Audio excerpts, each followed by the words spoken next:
barbershop conversation, guys. Feel free, hit the subscribe button. So I think I need to do a review really quick. So I got time to kill. I'm just sitting in the car about to go in to this club or lounge, whatever it's called. And I need to give a review of why I don't support spatula promotions. You know what I mean? About 2 years ago, it was the Chavez Canelo fight, and you need to galvanize the spirit because people forget over time, right? Here's literally what happened. I go, and I've been real critical of Golden Boy and everything that they stood for, and so I went and asked them questions about emails. If you guys don't know, in emails, the Golden Boy and a PR guy, he was corresponding with the racist, and he was real tolerant of the word nigga. He was real tolerant of the black Hitler and being very disrespectful towards Al Haymon. So I internalized that. And so I went to a Golden Boy PR event, promotional event for the Chavez fight. And they kicked me out because I was aggressively pursuing them as it relates to the emails. Now, I made a promise to everyone that would listen, to my subscriber base. Everybody knew. I says one day they're going to be on the B side of a Golden Boy promotion. I mean, of a PBC promotional card, and I'm going to get them. It took 18 months. It was this year. It was Gary Russell versus JoJo Diaz, and I called them out on their emails. I literally called them out. As it relates to them, they had no answer. They wanted to curl up. They felt unprotected. They felt like they was them against the world. JoJo Diaz lost, obviously, and I called them out. And since then, I haven't promoted Golden Boy. I don't really watch their fights. I'm not a fan of them at all. I think that they're being very diligent in not responding to those emails. So that would consider them a racist promotional company. They have no desire. They have no desire to respond to them or apologize, and at this point, an apology is definitely unacceptable. And I think, here's what I believe. If we don't promote them and always show them in a negative light, it will encourage our young black superstars that's coming up through the amateur ranks to see them as a racist company. So I think it's important that we consistently drive home the narrative about these emails and the type of organization that they run. Now, would you want your child, male or female, being promoted with someone the character of Oscar De La Hoya? Let's take it a step further. Would you want your 1-year-old child being babysat with the character of an Oscar De La Hoya? The obvious answer is no, right? And I think I need to remind everyone involved that they don't care about you. They don't love you. The same reasons why I don't watch the NFL. And I'm not saying I'm perfect. I'm a flawed human being. What I mean by flawed is I make mistakes. So I'm not perfect as it relates to this, but I was a primary variable in this. So I think it's essential that I take a stand and remind us, because I was the one holding the flag. It wasn't 2 media members. It wasn't 3 media. I was the only media member. The only, not maybe sometimes, oh, I'm going to do it next time. I was the only media member consistently on Golden Boy. And the only media member that approached them physically and asked them about those emails. Take it a step further. I was the only media member that called Kovalev out to his face about his racist remarks. I was the only one. So I'm bearing this flag alone, literally. All these media outlets that's a proponent and support, they don't have the toughness that I have. And I'm not saying it from a from a I'm talking about the people that actually cover the fights, you know, um, from a negative standpoint, because you have the right to choose your battles. You have every right to go how you want to go. But I'm saying all these major news outlets, ESPN never reported the emails. ESPN never reported Kovalev racist remarks. I was the only one. I never walked on eggshells. I never stuttered. I never muttered. I never false jumped. I never did it. I was very concise on doing what I had to do for the betterment of our culture, for the betterment of our kings and queens. And I'm gonna do a video on this at some point this week about Steve Kim and Carissa Shields' comments. The reason why Steve Kim can say things like this, because there's no recourse, there's no discipline, he knows he can say what he wants to say about our black athletes because there's no repercussions. No one's going to stand up to him and say, oh, you fucked up, you're disrespectful, you're an asshole. I am the only media member. I'll say this again. I am the only media member that covers fights that will get in Steve Kim's kitchen. The only one. And call him out on his bullshit. The only one. Not 2, not 3, not 4, not 5. I am the only one. And I'm not saying I'm perfect. And I'm not calling nobody out. But if you're offended by this, you should. If you're offended by what I'm saying, check your spirit. I'm not calling anybody out. Because everyone chooses their own battles and goes as far as they feel that they should and need to go. But the reason why Steve Kim can say those comments and Doug Fisher can talk about the demographic, because there's no repercussions. They feel they can say and do anything they want and not be held accountable or be liable. But I'm here to tell you, it will not happen on my watch. Period. End of discussion. And I want to remind, because it gets kind of vague, it gets kind of flat. You understand what I'm saying? And you guys should know by, well, let me stay here. You need to be revigorated. You need to be inspired.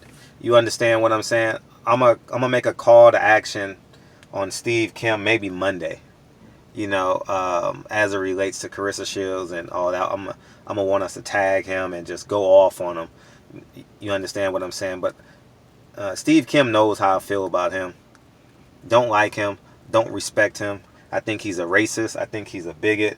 He said some racist things that you guys have screenshotted to me. I'm not on Twitter, so I don't get nothing that he says. Everything that he says, you guys have screenshotted to me, and I appreciate you guys screenshotting that stuff. But he feels he can say and do whatever he wants. And now that he works for ESPN, he feels he can say and do whatever he wants. He got an ESPN business card, so he thinks he's special. He thinks he's all high and mighty. And the reason why he feels that way is because we still support the fights and stuff that's going on tonight. We still going live. We're still doing summary videos. That's why, as a whole, black media don't get credentialed to fights, because they know we can disrespect them, and they're still gonna report on us. They're still gonna cover us. They're still gonna do X, Y, Z. Now, I don't think that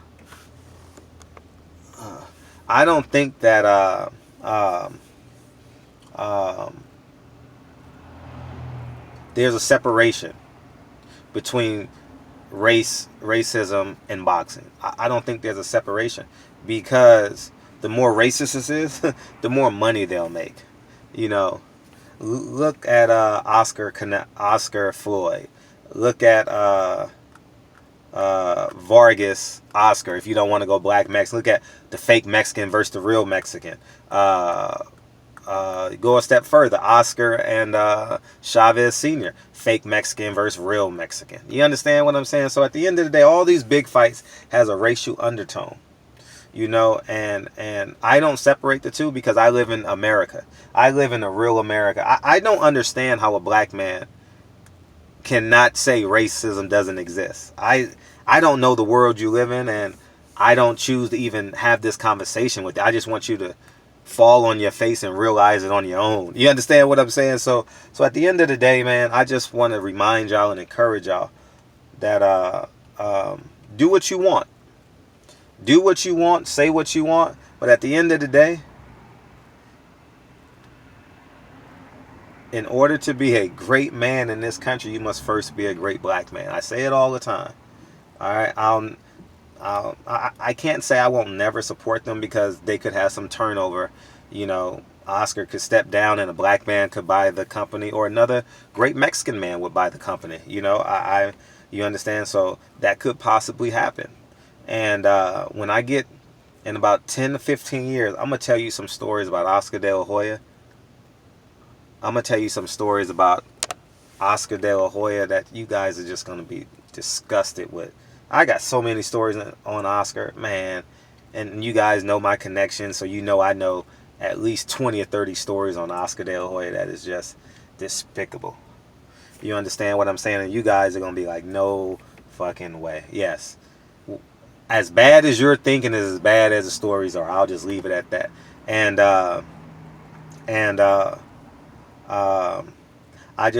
I'm doing this video tonight because I believe it will have its most legs.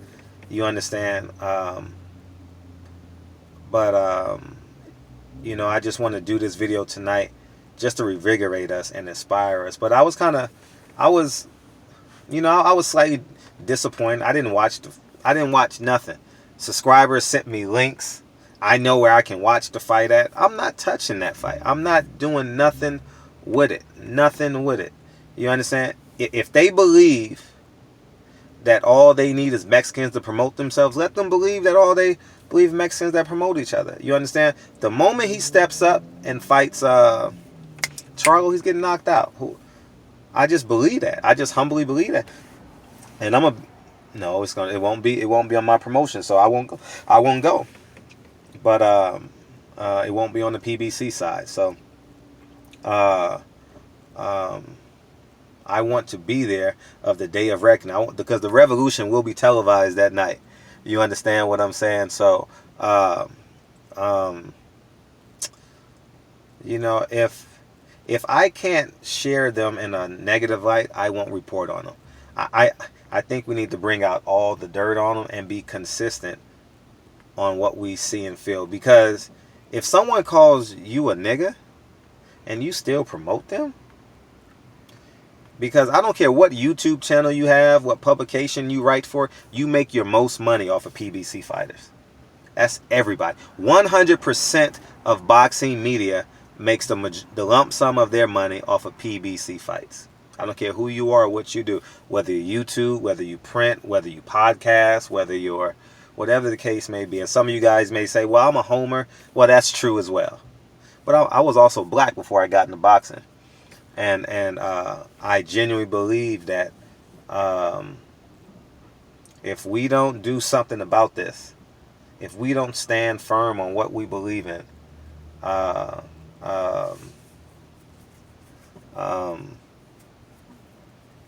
they gonna win.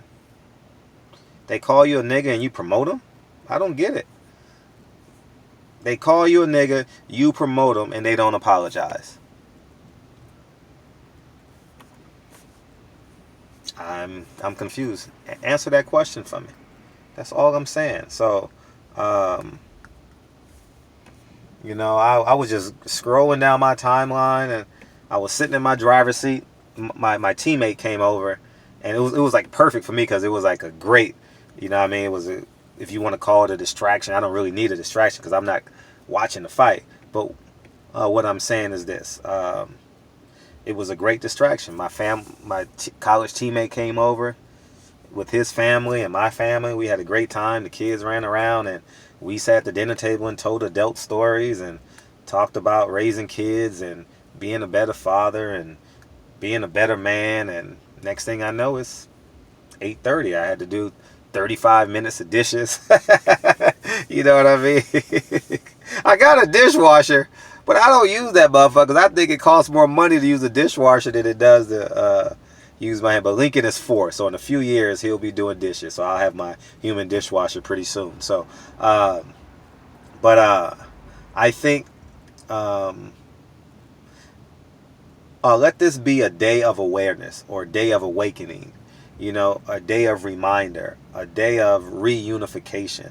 Because I know it's a drawn out process. Same as the NFL. Do I want to watch the NFL on Sundays? You damn right I want to watch the NFL. I watched the NFL for 38 years, basically. Since I came out the womb watching the NFL. I'm not gonna sit here and tell you that. Do I wish I would cut my TV on? Yes. Do I wish I can watch a Giants game with my son? Absolutely. My son is not gonna know what a first down is.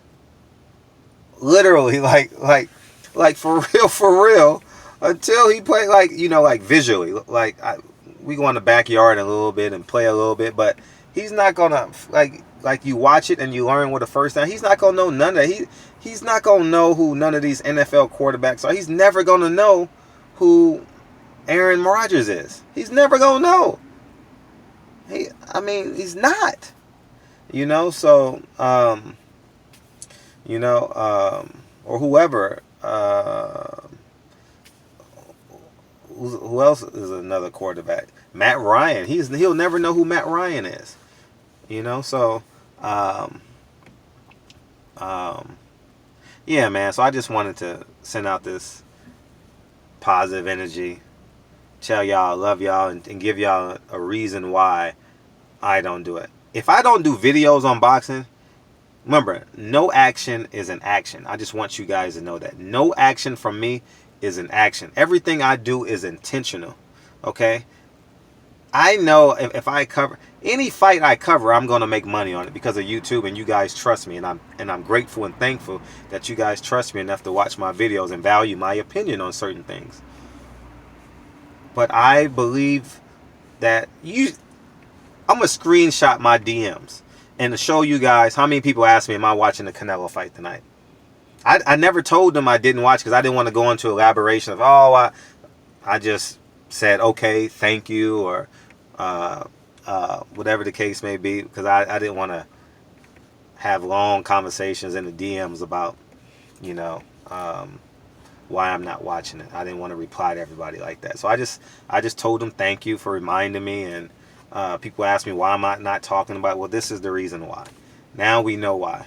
I'm gonna reiterate this, not for bragging rights, because this is well documented. I'm not bragging. I wish I had more of us. I genuinely wish I had more of us, because what you're doing every time you covered people who don't like you, you're begging for respect. You're begging for acknowledgement. You're begging to be like them. You're begging them on hands and knees. I covered your fight. Give me a credential. Please, please, please, please. No. Why? No, you're a nigga. I want to repeat this. You are a nigga. They're not credentialing you to fights because you are a nigga. They don't value you as a media outlet because you are a nigga. Okay? Understand that and accept that. You understand? All right, Tom Lawford didn't approve me for a credential last week or 2 weeks ago. I wanted to cover Carissa Shields. I wasn't offended by it. I rolled with it. No big deal. No, it's no big deal. Trust me, Tom Lawford is going to need me before I need him. Guaranteed. Why? Because I don't stop. I grow every day. And that's the mindset we must have. Whether it's whatever banner company is denying you, they're going to need you one day. Trust me.